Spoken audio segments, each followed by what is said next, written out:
முதல்ல இந்த ரகுராமனை வீட்டை விட்டே வெளியே தரத்தணும். ரகுராமா, ரகுராமா, வாயா வெளியே. செய்யறதைய செஞ்சுட்டு வீட்டுக்குள்ளே உட்கார்ந்து இருக்கிற. இன்னைக்கு ஒரு முடிவு தெரிஞ்சாகணும். வாயா வெளியே. என்ன கிருஷ்ணமூர்த்தி, என்ன விஷயம்? உள்ள வாங்க, உட்கார்ந்து பேசுவோம். உள்ள வந்து உட்கார்ந்து பேச நான் ஒண்ணும் உன் சம்பந்தம் இல்ல. ஏயா, வயசுக்கு வந்த பொண்ணை கட்டி கொடுக்க வக்கு இல்லைன்னா என் பையன் தான் கிடைச்சானா? வலை விரிச்சு பிடிக்க பாக்குறியே, வெக்கமா இல்ல? என்ன சொல்றீங்க? எனக்கு ஒண்ணும் புரியலையே. புரியலையா? உன் தாய்மொழி என்ன சைனா பாஷையா?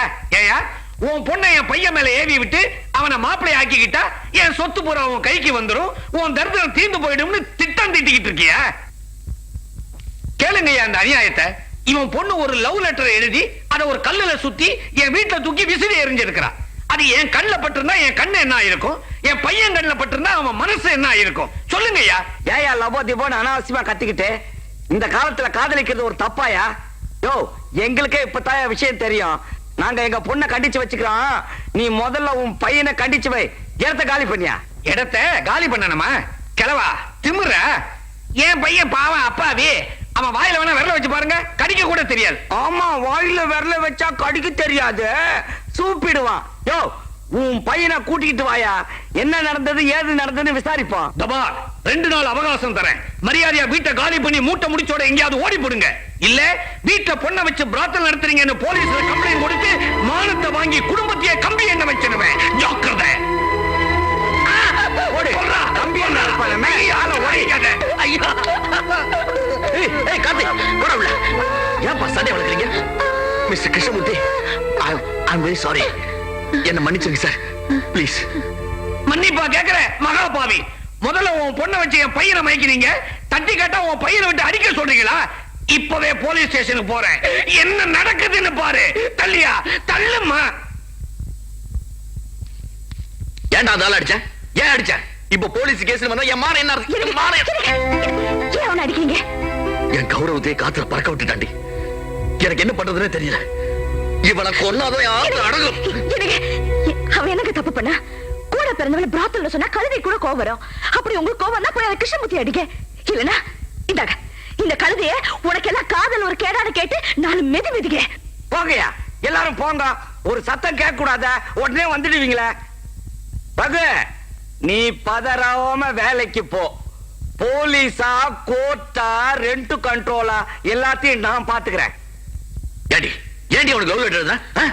வந்து அப்பா, அவரும் நானும் நிஜமாவே ஒருத்தர் விரும்புறோம். உனக்கு ஏதாவது அறிவு இருக்கா? முண்டோ முண்டோ. அந்த பையன் உன்னை நிஜமாவே விரும்புறவனா இருந்தா அவங்க அப்பா இங்க வந்து சத்தம் போட்டு கலாட்டா பண்ணிட்டு போயிருக்கான். அவன் ஒரு வார்த்தை பேசினானா? ஒரு வார்த்தை. சாரி சார், எங்க அப்பா என்ன வீட்டுக்குள்ள வச்சு பூட்டிட்டு வந்துட்டார். காதலுக்கு கண்ணு இல்ல, எங்க அப்பனுக்கு புத்தி இல்ல, எனக்கும் பூட்ட உடைக்கிற சக்தி இல்ல. இருந்திருந்தா நான் அப்பவே வந்து இங்க நடந்த கலாட்டாவெல்லாம் தடுத்து நிறுத்தியிருப்பேன். இப்போ நான் போலீஸ் ஸ்டேஷனுக்கு தான் போறேன். எங்க அப்பாவால உங்களுக்கு எந்த தொந்தரவும் ஏற்படாம நான் பாத்துக்கிறேன். யார் எடுத்தாலும் சரி, சத்தியமா சொல்றேன், நான் உங்க பொண்ணு கழுத்துல தாலி கட்டுறேன். உங்களுக்கு ஏற்பட்ட அவமானத்தை போக்குறது என்னோட கடமை. ரகு, சீக்கிரம் கல்யாணத்துக்கு ஏற்பாடு பண்ணு. கல்யாண சாப்பாடு சாப்பிட்டு ரொம்ப நாள் ஆகுது. நல்ல ஆளு பாத்தி. நீ உனக்கு வேலை கிடைக்கலங்கிறதுக்காக சோகமா இருந்தா எப்படி? BA கோல்டு மெடலிஸ்ட், உனக்கே வேலை கிடைக்கலன்னா எப்படி? ₹1 கூட உதவாத டிகிரியும் மெடலையும் மறந்து ரொம்ப நாள் ஆச்சு. எனக்கு இப்ப வேலை வேணும், பணம் வேணும். ஏய், உனக்கு பணம் தானே வேணும். நான் ஒரு ஐடியா சொல்றேன், ஆனா நீ என்ன திட்டக்கூடாது. கொலை திருட்டு தவிர எதுக்கும் நான் ரெடி. ₹8 ₹15, ₹8 ₹15, 2 டிக்கெட் தான் இருக்கு. ₹8 ₹15, ₹8 ₹15. டிக்கெட் தீந்து போச்சு. இப்ப என்ன பண்றது? படம் பாக்குறதுன்னு வந்துட்டோம். பிளாக்லயாவது டிக்கெட் வாங்கி பாத்துருவோம். ₹8 ₹15, 2 டிக்கெட் தான் இருக்கு.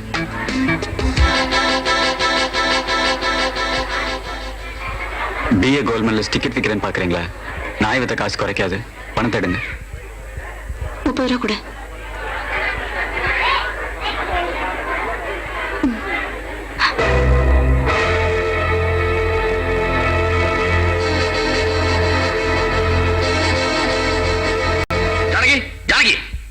என்னங்க புள்ள செஞ்ச வேலையை பாத்தியா? மூட்டை தூக்கியாத 4 காசு சம்பாதிச்சு வர சொன்னல, பிளாக்ல டிக்கெட் வித்தானா போலீஸ் புடிச்சிட்டு போயிட்டாங்களா? ஐயோ, என்னங்க நீங்க போய் அவனு. நான் செத்தாலும் போலீஸ் ஸ்டேஷன்ல போக மாட்டேன். ஒருவேளை போலீஸ் இங்க வந்து கார்த்திக் உங்க பையனான்னு கேட்டா கூட எனக்கு தெரியாதுன்னு சொல்லிடுவேன். என் மானமே போச்சு. ஐயோ, இப்ப என்னங்க பண்றது?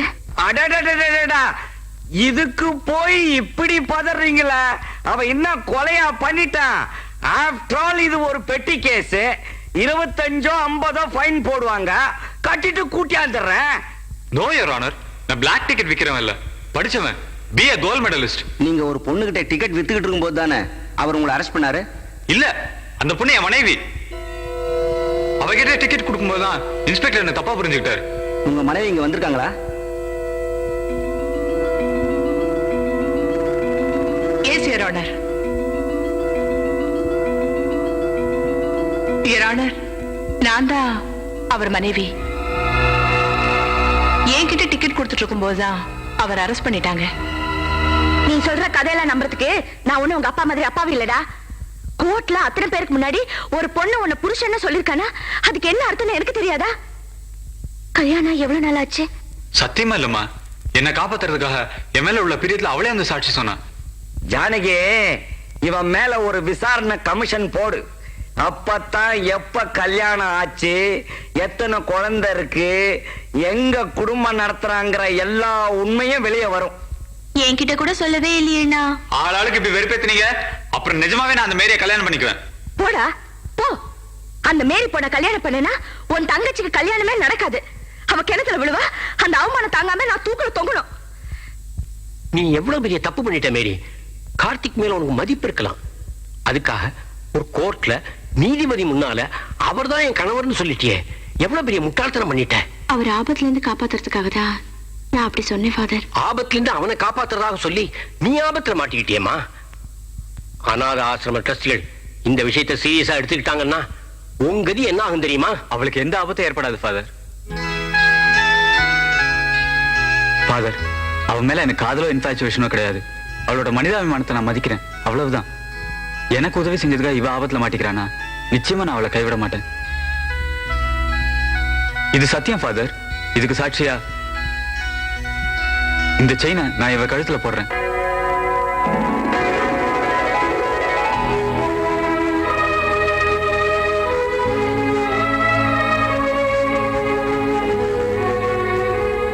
என் தங்கச்சிக்கு கல்யாணம் முடிஞ்சு எனக்கு ஒரு வேலை கிடைச்சதுக்கு அப்புறம் இவ்வளவு ஊரேறி நான் கல்யாணம் பண்ணிக்கிறேன். இது சத்தியம். தொழிலாளர்கள் ஒற்றுமை, தொழிலாளர்கள் ஒற்றுமை, தொழிலாளர் கௌரவம், தொழிலாளர் கௌரவம், முதலாளிகள் கொட்டம். ஒழுங்கா சொல்லுங்கயா. கோஷ்டு கட்டு ஒழுங்கா குரல் கொடுங்கயா. முதலாளிகள் கொட்டம். போராடுவோம் போராடுவோம் போராடுவோம் போராடுவோம். பழிவாங்காதே பழிவாங்காதே. என்ன விஷயம்? மிஸ்டர் ரகுராம், மேனேஜர் உங்ககிட்ட பேசணுமா? உள்ள வர சொல்றாரு. நான் வேணா போயிட்டு வரேன். யார்? நீயா? வேண்டாம். அவங்க வெத்தலை வாக்கு பன்னீர் எல்லாம் தருவாங்க. அதை திருட்டு மயக்கத்துல தான் கையெழுத்து போட்டுருவேன். ரகுராம், நீயே போயிட்டு வா. சரி. பா ரகு, 6 மாசம் போனஸ் குறைஞ்சு ஒத்துக்காதப்பா. அப்படி தரமாட்டேன்னு சொன்னாரு வச்சுக்க, போராட்டம் கண்டிப்பா தொடரும். உள்ள போயிட்டு வந்து அதை சொன்னதை சொல்லக்கூடாது. ஆமா, கவலைப்படாத, இன்னைக்கு 2ல 1 பாத்துறேன். போயிட்டு வா. தொழிலாளர் ஒற்றுமை, தொழிலாளர் ஒற்றுமை.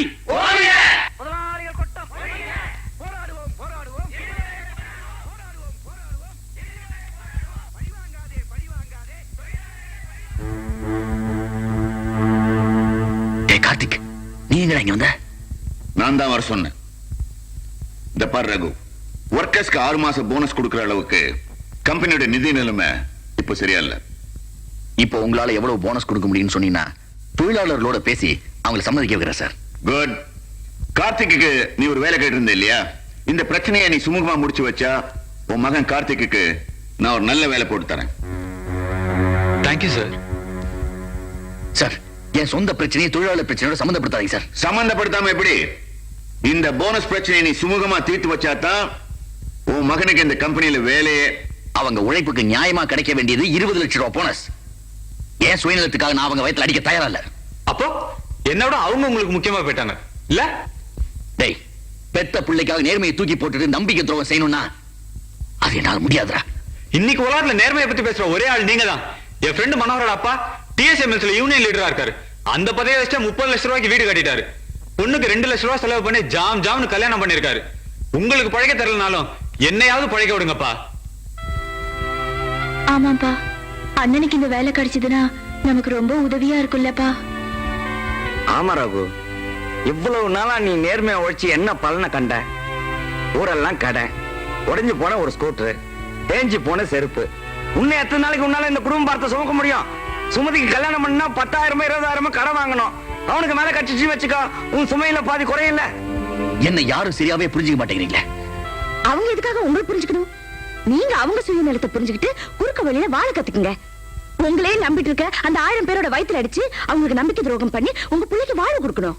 ஏமாமா, அதானே நியாயம், தர்மம்? நான் நியாய தர்மத்தை பத்தி பேசலாமா? இப்ப இருக்கிற உலகத்தை பத்தி சொல்றேன். மாமா, நம்ம சுயநலத்துக்காக நம்ம எதிர்காலத்துக்காக ஏன் உலகத்தை மேல பழிய போடுறீங்க? இப்படிப்பட்ட உலகத்துல தான் உங்க பிள்ளையும் வாழ்ந்துட்டு இருக்காரு. அவரை நம்பிட்டு 1000 பேர் இருக்காங்க. கார்த்திக், நீ முன்னுக்கு வரதுல எனக்கு உங்க அப்பாக்கு இருக்கிற அக்கறை விட வேற யாருக்கிட்ட இருக்க முடியும்? இத பாரு, வேலை செய்யறவங்களுக்கு கொடுக்க வேண்டிய 20 லட்சம் ரூபாய் போனஸ் பணத்துக்காக உன் அப்பா கிட்ட பேரம் பேசிட்டு இருக்க அந்த நிறுவனத்தை பத்தி நீ புரிஞ்சுக்க வேண்டாம். உன் தகுதிக்கும் திறமைக்கும் அவங்க வேலை கொடுத்தாங்கன்னா டே அவங்க கால விழுந்து கும்பிடலாண்டா. உன் எதிர்கால வாழ்க்கைய 1000 பேர் வயிற்றுச்சல நீ ஆரம்பிக்க வேண்டாம். போ, மனசை குழப்பிக்காம தைரியமா இரு. நேர் வழியில போனா வாழ முடியாதுங்கிற எண்ணம் மனசுல வரக்கூடாது. அப்படி வந்துட்டா நீ மனுஷனாவே வாழ முடியாது. பழிவாங்காதே, பழிவாங்காதே, போராடுவோம், போராடுவோம். தொழிலாளர் ஒற்றுமை, தொழிலாளர்.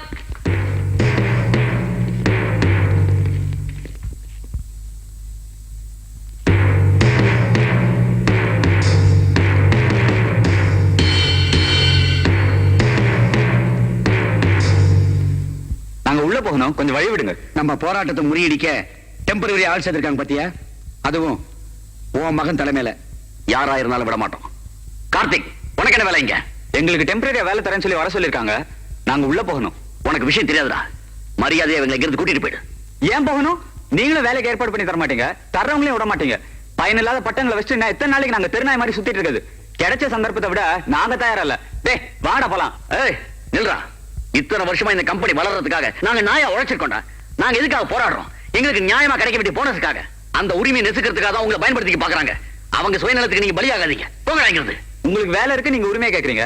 நாங்க யார கேக்குறது? டேய் வாங்கடா.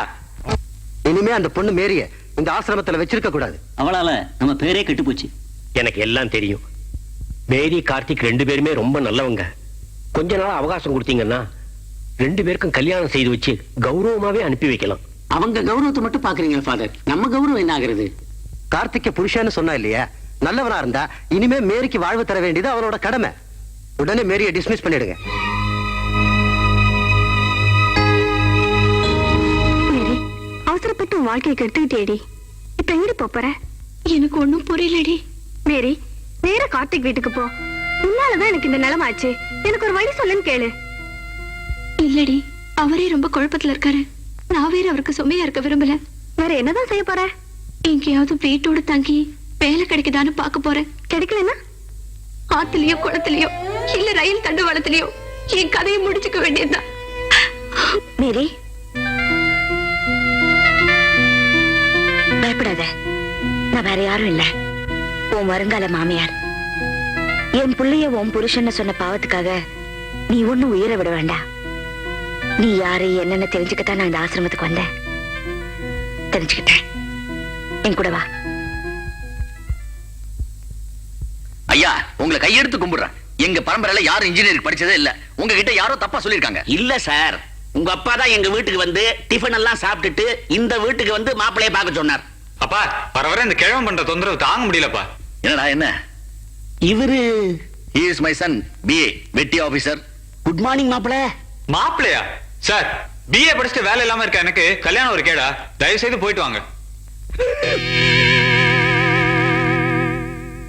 அவங்கள ஏன்டா போக சொல்ற? அதிர்ஷ்டம் வீட்டை தேடி வந்திருக்கு, விரட்டுறியா? வாங்க சம்பந்தி. சும்மா இருங்க தாத்தா. எங்க டிஃபன் கிடைக்கும், எங்க சோறு கிடைக்குன்னு அலையறீங்களே. ஒருவேளை டிஃபனுக்கா ஒரு கல்யாணத்தை பேசிட்டு வந்து நிக்கிறீங்க. கருமம்.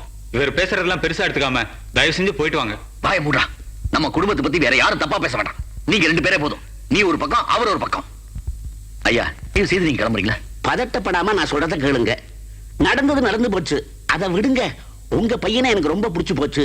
நீங்க சரின்னா கல்யாணத்தை உடனே முடிச்சிடுவோம். நீங்க எந்த செலவும் பண்ண வேண்டாம், எல்லாத்தையும் நானே பாத்துக்கிறேன். அப்படியே உங்க பையனுக்கு ஒரு வேலையை வாங்கி கொடுத்துறேன். அட என்னங்க நீங்க ஒண்ணு, சந்தர்ப்பத்தை பயன்படுத்திக்கிட்டு வரதட்சணை கொடுக்காம கல்யாணம் பண்ணலாம்னு பாக்குறீங்களே, முதல்ல எவ்வளவு வரதட்சணை கொடுப்பீங்க, எவ்வளவு நகை நட்டு போடுவீங்க? தனித்தனியா எங்களால எதுவும் செய்ய முடியாதுங்க. வேணா மொத்தமா 25,000 ரூபாய் வரதட்சணையா கொடுத்துடுறோம். ரகு, சரின்னு சொல்லு. 25,000 ரூபாய் வாங்கி சுமதி கல்யாணத்தை முடிச்சிடலாம். இந்த மாதிரி சான்ஸ் வரவே வராது. இந்த மூஞ்சிக்கு எவன்டா 25,000 ரூபாய் கொடுப்பான்? வாமா வா. 25,000 ரூபாய் வரதட்சணையோட அதிர்ஷ்டம் நம்ம வீட்டை தேடி வருது. இப்ப நீ சரின்னு சொன்னா இந்த கல்யாணம் ஜாம் ஜாம் நடக்கும், நம்ம கஷ்டமும் தீரும்.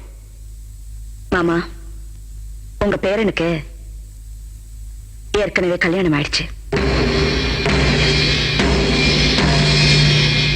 ஏங்க, உங்க பொண்ண என் மகனுக்கு 2ஆம் தரமா கொடுக்கறதுக்கு நீங்க தயாரா? தயார்னா என் மூத்த மருமக கிட்ட ஒரு வார்த்தை கேட்டுக்கணும். எந்திரடி போகலாம். சுத்த மானங்கட்ட குடும்பமா இருக்கு. ஏயா உன் மூஞ்சிக்கு முருகலான நெய் தோசை கேக்குறா? சீ, நீ எல்லாம் ஒரு மனுஷனா? போ.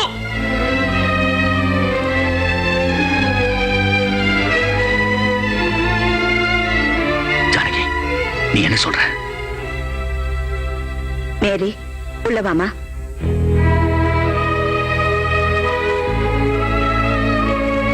வாமா. இவர்தான் உன் கணவரோட தாத்தா, இவர் உன் மாமா, அவ உன் கணவரோட தங்கச்சி. அம்மா, நான் ஒரு தப்பும் பண்ணல. இவளை கல்யாணம் பண்ணிக்கிறேன் சொன்னது வாஸ்தவம் தான். ஆனா இன்னும் தாலி கட்டல. இவளுக்கு நீ இந்த செயின் போடல? செயின் போட்டேன் அவன் நம்பிக்கைக்காக. ஆனா தாலி கட்டல. செயின் போட்ட என்ன, மோதிரம் மாத்திர என்ன? ஒரு பொண்ண கோர்ட்ல என் மனைவின்னு சொல்லி அது ரெக்கார்ட் ஆனதோ அவன் மனைவி ஆயிட்டா. மேரி, நீ உள்ள போமா. சுபதி, குளிக்க தண்ணி எடுத்து வை. என்ன ஆளாளுக்கு ஏதோ பேசிட்டு எனக்கு ஒரே குழப்பமா இருக்கு. உங்களுக்கு எல்லா விவரமும் அப்புறம் சொல்றேன். ஜானகி, மத்த விவரங்களை நீ எப்ப வேண்டாலும் பேசு. உன் பையன் செஞ்சது தப்பு நீ நினைச்சா அவனை வீட்டை விட்டு துரத்து, இல்ல கைய கால ஓட. அதுக்காக ஒரு கிறிஸ்தவ பொண்ண மருமகளா இந்த வீட்டுக்கு கொண்டு வந்துடாத. என் பரம்பரை கௌரவமே போயிடு சொல்லிட்டேன். கௌரவம் மட்டும் போயிடாது மாமா. இந்நேரம் இந்த பொண்ணு செத்துருந்தா அந்த சாபத்துல இந்த பரம்பரையை புண்ணு இல்லாம அழிஞ்சு போயிருக்கோம். இவனால நடுத்தரவுக்கு வந்து இந்த பொண்ணு போறதுக்கு இடம் இல்லாம தற்கொலை பண்ணிக்கிற அளவுக்கு போயிட்டா. எனக்கு என்னால உங்க குடும்பத்துல எந்த பிரச்சனையும் வர வேண்டாம். என் தலையில எப்படி எழுதிருக்கோ அப்படியே நடக்கட்டும். நான் போறேன். மேரி, நான் சொல்றேன், நீ உள்ள போ. போமா. எனக்கு கொஞ்சம் வாங்க.